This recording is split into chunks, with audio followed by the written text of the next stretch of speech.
nos Estados-membros ou no Distrito Federal, fundamento o artigo 34 da Constituição. Existe também a intervenção federal anômala ou incomum, fundamento o artigo 35, segunda parte.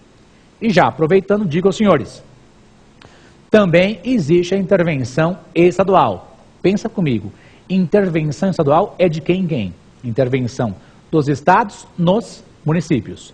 Intervenção estadual é aquela prevista no artigo 35, a intervenção dos estados nos municípios. Tranquilo? Agora, junto comigo, e isso está no artigo 35, na sua primeira parte. Artigo 35, primeira parte. Tranquilo? Então fizemos uma breve introdução no tema intervenção. Acabou? Não. Vamos complicar sua vida.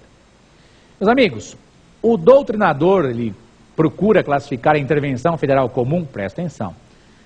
Estou falando de intervenção federal comum, é aquela que tem por fundamento o artigo 34 da Constituição. Está dito que a intervenção federal comum, ela pode ser dividida de acordo com a doutrina nas seguintes classificações. Vem junto comigo. Intervenção federal comum de ofício, intervenção federal comum por solicitação dos poderes e intervenção federal comum por requisição judicial. Então são três classificações que levaram em consideração o artigo 34. Repetindo, a doutrina divide a intervenção federal comum, fundamento artigo 34, em intervenção federal de ofício, intervenção federal por solicitação dos poderes e intervenção federal por requisição judicial. Quer dizer, amado mestre, me diga que foi usado o artigo 34? Sim, e lá eu encontro 7 incisos. Então vamos dividir para ficar bem claro para vocês. Meus amigos, vamos começar com a intervenção federal por requisição judicial.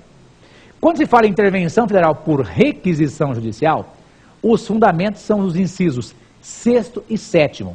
Incisos 6º e 7º do artigo 34. Isso está dito lá, né?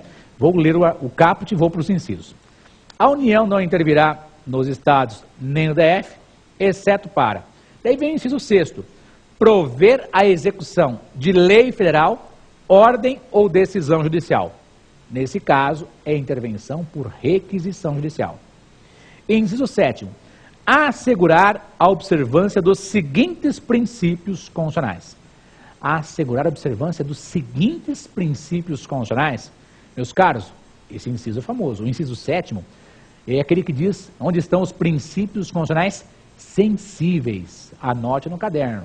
Quando se fala princípios constitucionais sensíveis, o fundamento está no inciso 7º do artigo 34.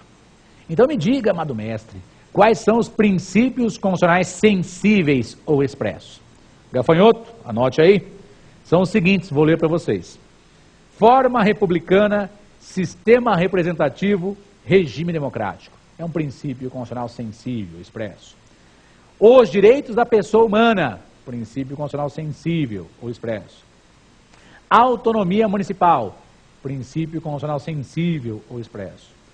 Prestação de contas da administração pública direta e indireta, princípio constitucional sensível ou expresso. E a linha E, aplicação do mínimo exigido da receita resultante de impostos estaduais, compreendida a proveniente de transferências na manutenção e desenvolvimento do ensino e nas ações e serviços públicos de saúde.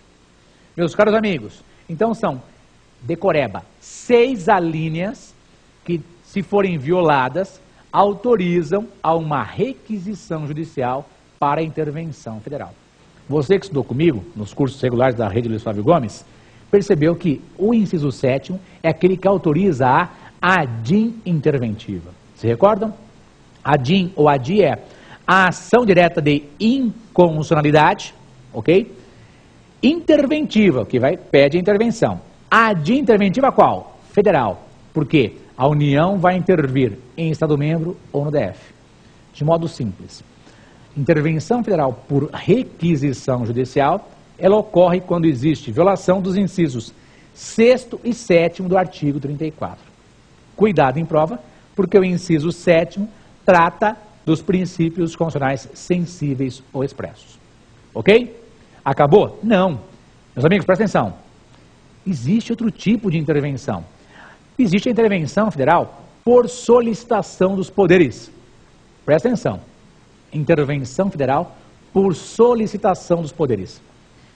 Quais são os poderes, lembra? Poder executivo, legislativo e judiciário. Ou, pela ordem de criação que seria adequada, legislativo, executivo e judiciário. Presta atenção. Meus caros, legislativo, executivo e judiciário são três poderes que exercem funções típicas. Se recordam? O legislativo, legislar, o executivo, administrar e o judiciário, julgar. Preste atenção. A intervenção por solicitação dos poderes, quais são os poderes? Legislativo, executivo e judiciário. Isso é o fundamento. Qual é o fundamento para isso? É o inciso 4º. Inciso 4º diz assim: garantir o livre exercício de qualquer dos poderes nas unidades da federação. Então não se esqueçam, a intervenção federal por solicitação dos poderes significa o quê? Que o legislativo, que o executivo e que o judiciário vão solicitar a intervenção. Agora, cuidado em concurso público, na prova da ordem. Quando o poder judiciário local ele está coagido e vai pedir a intervenção, ele não pode pedir diretamente para o presidente. Ele tem que solicitar, fazer a solicitação ao Supremo Tribunal Federal. Olha que coisa louca, presta atenção. Se o poder judiciário local estiver coagido, entenda, não consegue fazer valer suas decisões judiciais, não estão sendo cumpridas as decisões judiciais. Presta atenção. Quer dizer que o poder judiciário local coagido vai solicitar, vai enviar um ofício descrevendo a situação e vai solicitar a quem? Ao STF, que requisite a intervenção. Percebeu a diferença? Repetindo. Se houver solicitação no poder legislativo e executivo, eles podem solicitar, eles estão sendo coagidos em suas unidades federativas, eles podem solicitar diretamente ao presidente da República. Então, o legislativo, através do presidente da Assembleia Legislativa ou da Câmara Legislativa, se for no Distrito Federal. O executivo, através do governador do estado ou DF. Eles podem solicitar ao presidente da República, isso diretamente, que realize a intervenção na sua unidade federativa. Percebeu? E o judiciário?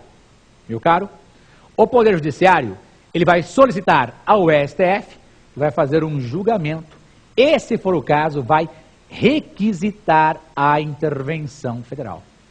Cuidado com isso em prova.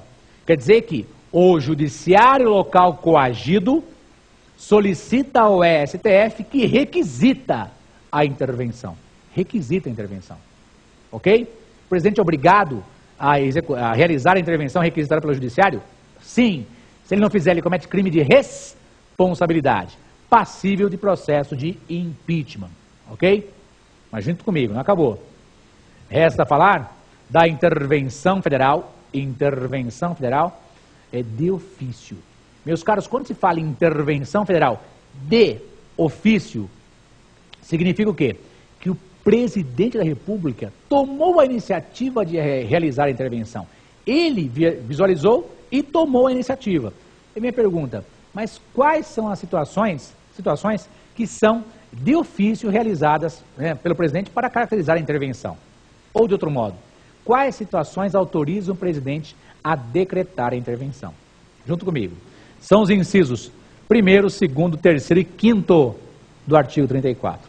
E está dito assim: a União não intervirá nos estados nem no Distrito Federal, exceto para, é o caput. Inciso 1º, manter a integridade nacional. Se um estado quiser se separar do nosso país, poderá haver a intervenção federal decretada pelo presidente e com uso exclusivo, inclusive, das Forças Armadas. Ok? Inciso 2º, repelir invasão estrangeira ou de uma unidade da federação em outra.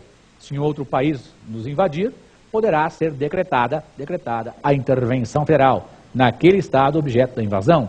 Ou, diz lá, de uma unidade da federação em outra. Se um ente federativo invadir outro ente federativo, é autorizada a intervenção federal. Lembrem-se, na intervenção federal pode haver o aspecto coercitivo, com a atuação efetiva das Forças Armadas, ou não. Ok? Daí vem lá. Inciso terceiro,